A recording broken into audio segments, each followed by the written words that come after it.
Timbe mag Barcelona Rising Starlets gi Laikipia Youth Soccer Academy LYSA okawo kuom thuolo machielo loch tuke adhula mag Chapa Dimba e kaunti ma Laikipia manobagi alap ma Nyahururu Stadium.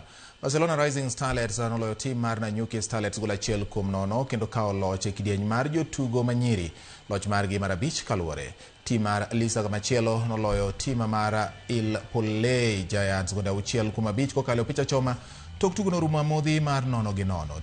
Timbe bende makoro seng'ado tiko mar yuoro e finals mag gwenge madiere utingo Queens mawuok Kiambu, Kerugoya Sportives St Joseph Starlets mawuok Murang'a kachiel gi tim mar Karatina Home Queens mawuok e kaunti Manyeri.